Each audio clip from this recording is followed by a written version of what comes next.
In 1849, the New York Tribune reported that a young man had been appointed as an assistant surgeon in the U.S. Army, breaking down a significant barrier for black people in America. At the time, there were no black doctors in the U.S. military, but Martin Robbie Delany didn't just break the color barrier, he shattered it. He became the first African-American field officer in the U.S. Army. And his story is an important one. Growing up, he heard stories from his mother about the horrors of slavery and resolved to devote his life to fighting for racial equality. But unfortunately, Delany's story is not a simple rags-to-riches tale of a self-made man. Due to his race, he was unable to obtain a license to practice medicine in Pennsylvania. He used the paper to advocate for a separate state for black people, an idea that was considered radical at the time, and his activism caught the attention of the U.S. Army, which appointed him as an assistant surgeon with the rank of captain in 1849. As we mentioned earlier, this made him the first African-American field officer in the U.S. Army. However, his career in the Army was short-lived as he resigned in 1850, after being passed over for promotion. Delany's views were, well, Delany's writings had a profound impact on later black leaders and organizations. His call for black empowerment and self-determination resonated with many, and his ideas helped to inspire later movements such as Garveyism, Pan-Africanism, and Black Power. The most prominent critic of Delany was Frederick Douglass. Now you might be asking yourself, who's that? Well, Frederick Douglass was born into slavery in Maryland but escaped to freedom in the North. He became a leading abolitionist and speaker against slavery and was one of the most prominent black leaders of his time. His ideological clash between Delany and Douglass highlights a fundamental difference in how black leaders have approached the struggle for equality and freedom.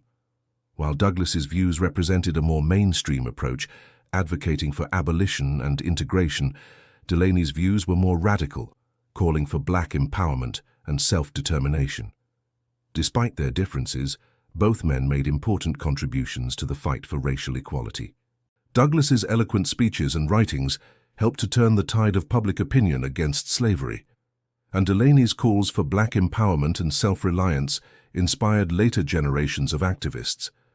Criticism of Douglass was based on his belief that true freedom was impossible in the United States. He believed that black people were not equal citizens in the United States and that they could never be treated as such as long as white supremacy existed. Like Delany, Douglass believed that slavery was wrong and should be abolished, but he disagreed with Delany's more radical views. Delany's ideas are often seen as controversial, but they are nonetheless an important part of the history of the black freedom struggle. Like it, share it, and subscribe to our channel. We also encourage you to join the conversation in the comments section below.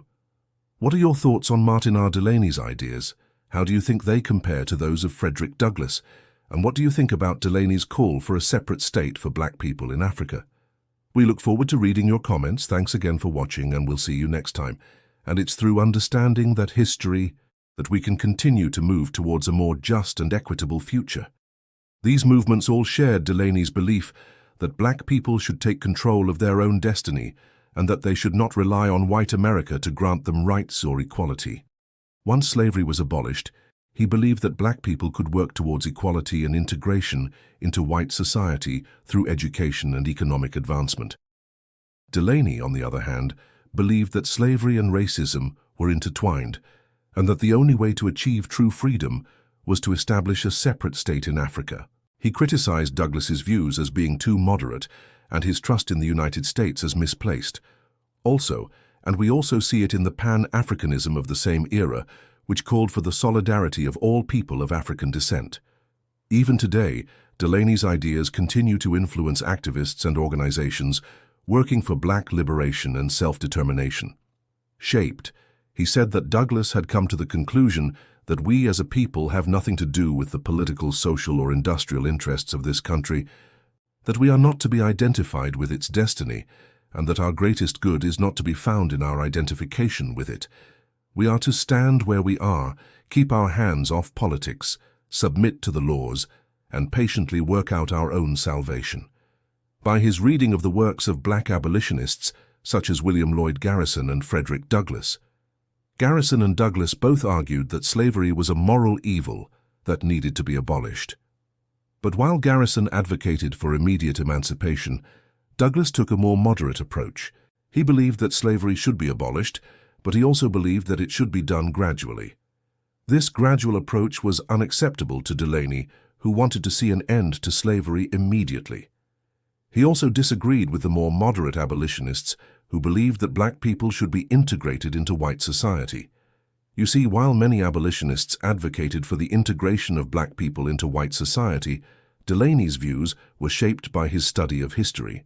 He began to argue that black people should use violence if necessary to defend themselves against white aggression, and he began to criticize the nonviolent methods of the moderate abolitionists. Delany's views were in stark contrast to those of most black leaders of the time. Many black leaders, such as Booker T. Washington, believed that black people should work within the existing political system to achieve their goals. They believed that integration into white society was possible and that black people should strive for this through education and economic advancement. However, Delany rejected this approach, believing that it was futile to try to work within a system that was inherently racist. He believed that black people had been oppressed for centuries, and that the only way to end this oppression was to establish a state of their own in Africa. There they could be free from the oppression of white supremacy. Delany believed that this was impossible as long as white supremacy existed. Instead, he argued that black people should seek to build their own communities separate from white society. This would become a key part of his ideology. Brown was ultimately captured and executed, but Delany saw Brown as a martyr for the cause of black liberation. So he moved to Detroit, Michigan, where he eventually opened a private practice and became a respected member of the community. During this time, Delany also became involved in local politics and began speaking out against slavery and for equal rights for African Americans. He also became increasingly critical of what he saw as the hypocrisy of the United States.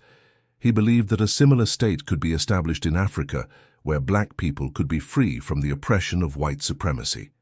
Delany's views were shaped by his personal experiences with racism and discrimination. Throughout his life, he had been denied opportunities simply because of his race.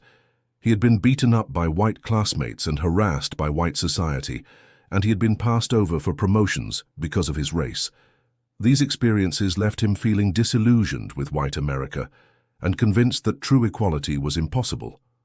On the one hand, the country was founded on the principles of liberty and equality, yet on the other hand, it tolerated the enslavement of black people. Delany believed that the only way for black people to achieve true freedom was to leave the United States and establish their own nation in Africa. This was not a popular view at the time. Most black leaders either advocated for integration into white society or for gradual emancipation from slavery. But Delany's views were shaped by his experiences with racism and discrimination, and he believed that true equality was impossible in the United States. As much as he achieved, he did so despite severe obstacles created by systemic racism. Before we begin, please be sure to like this video, subscribe to our channel and tap the bell icon so you never miss an upload. Welcome to this Duel of Concepts deep dive. Today we are exploring the life and ideas of Martin R. Delany. Make sure to stick around for our second episode where we'll look at how his political thought inspired later movements like Garveyism, Pan-Africanism, and Black Power. So let's get into it. Born in 1817 in Charlestown, West Virginia, Delany was the son of a formerly enslaved woman and her white father who owned slaves. You see, although Delany's father was white, society still considered him black due to his mother's enslavement, and this led to a great deal of discrimination against him. For instance, while attending school, Delany was often the only black student, and he endured constant bullying and harassment from his white classmates and even some teachers. But despite these difficulties, Delany excelled academically and eventually graduated from the University of Pennsylvania in 1838 with a degree in medicine. This made him one of the first African Americans to graduate from an American medical school. However, upon graduation, he encountered another obstacle. Then in 1846, Delany co-founded the North Star, one of the first newspapers devoted exclusively to African American issues. Delany continued to speak out against slavery and for equal rights for black people. But this was just the beginning of his story. Throughout the 1850s, Delany continued to speak out against slavery and for equal rights for black people. In 1852, Delany published his views in the North Star, arguing that black people should emulate the example of the Jews who had established a state of their own in Israel. In addition to these personal experiences, finally, as tensions between the North and the South grew during the 1850s, Delany's views became increasingly radical. In 1859, when John Brown led a raid on Harper's Ferry in an attempt to start a slave rebellion, Delany supported Brown's actions. So now we have to ask, why does any of this matter today? We see echoes of Delany's thought in the Black Power movement of the 1960s and 70s, which emphasized black pride and self-reliance. However, Delany's ideas were not without their critics, even among black leaders. For Douglass, the primary goal was the abolition of slavery. In a speech delivered in 1852, Delany directly criticized Douglass's views. Delany, the Today. Thank you for joining us for this episode of Duel of Concepts Deep Dives. If you enjoyed this episode, you know what to do.